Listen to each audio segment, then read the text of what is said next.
Chapter 4. Well, 3 or 4 months run along, and it was well into the winter now.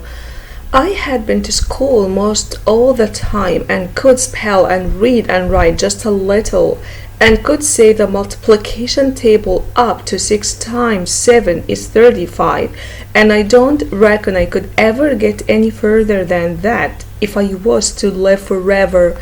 I don't take no stock in mathematics anyway. At first I hated the school, but by and by I got so I could stand it. Whenever I got uncommon tired, I played hockey, and the hiding I got next day done me good and cheered me up. So the longer I went to school, the easier it got to be. I was getting sort of used to the widow's ways too, and they weren't so raspy on me. Living in a house and sleeping in a bed pulled on me pretty tight mostly, but before the cold weather I used to slide out and sleep in the woods sometimes, and so that was a rest to me. I like the old ways best, but I was getting so I like the new ones too, a little bit. The widow said I was coming along slow but sure, and doing very satisfactory. She said she weren't ashamed of me. One morning I happened to turn over the salt cellar at breakfast.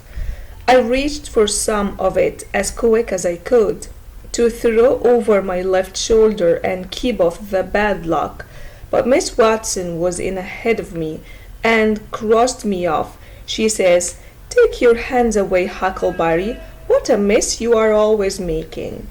The widow put in a good word for me, but that weren't going to keep off the bad luck.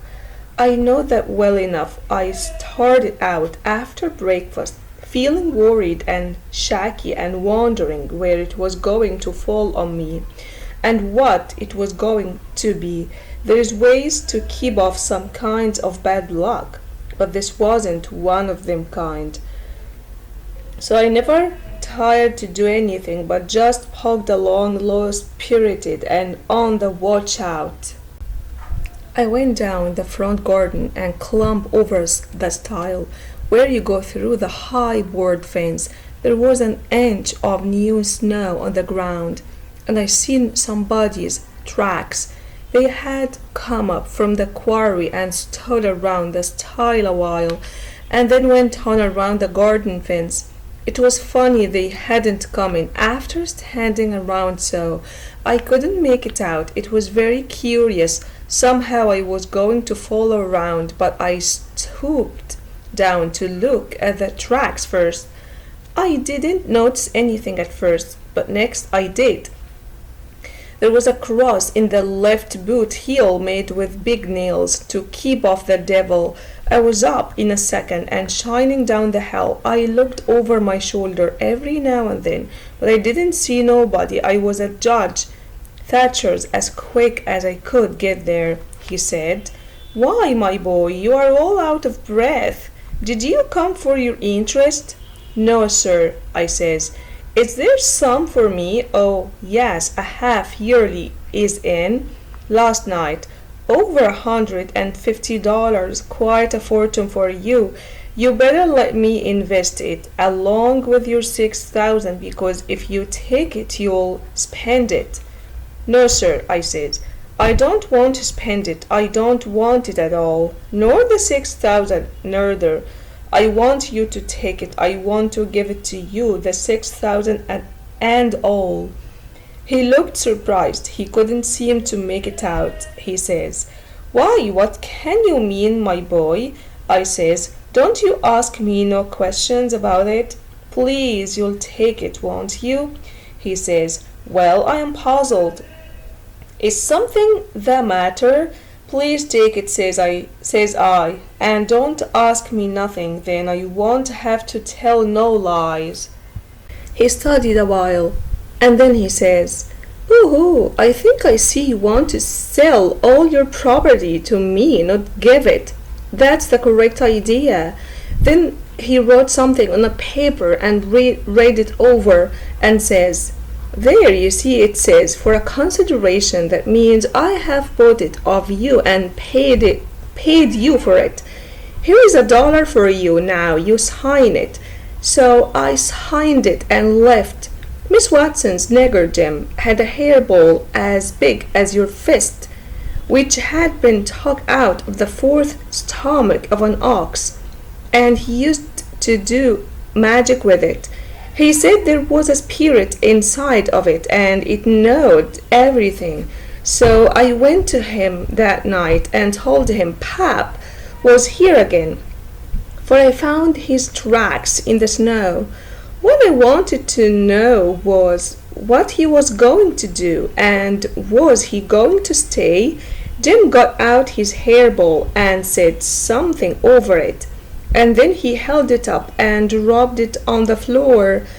It felt pretty solid and only rolled about an inch. Jim tried it again and then another time, and it acted just the same. Jim got down on his knees and put his ear against it and listened, but it warn't no use.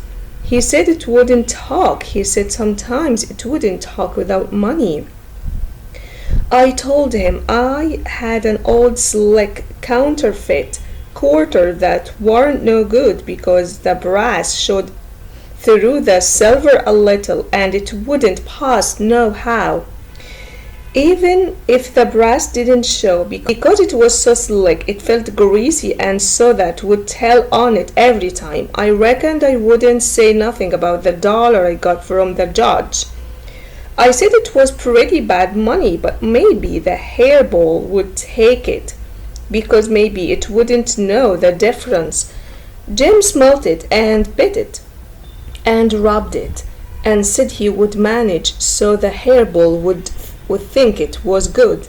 He said he would split open a raw Irish potato and stick the quarter in between and keep it there all night. And next morning you couldn't see no brass, and it wouldn't feel greasy no more. And so anybody in town would take it in a minute, let alone a hairball. Well, I knowed a potato would do that before, but I had forgot it. Jim put the quarter under the hairball and got down and listened again. This time he said the hairball was all right. He said it would tell my whole fortune if I wanted it to. I says go on. So the hairball talked to Jim, and Jim told it to me. He says, your old father doesn't know yet what he's going to do. Sometimes I think he'll go away, and then again I think he'll stay. The best thing is to rest easy and let the old man make his own decision. There are two angels hovering around him. One of them is white and shining, and the other one is black. The white one gets him to do the right thing for a little while, but then the black one comes in and ruins it all. Nobody can tell yet which one will win in the end, but you'll be all right. You're going to have a great deal of trouble in your life and a great deal of joy. Sometimes you're going to get hurt, and sometimes you're going to get sick, but every time you're going to get well again. There are two girls in your future. One is light and the other one is dark. One is rich and the other one is poor. You're going to marry the poor one first and the rich one later. You should stay away from the water as much as you can. And don't take any risks, because it's in the water that you're going to die. When I lit my candle and went up to my room that night, there sat Pap his own self.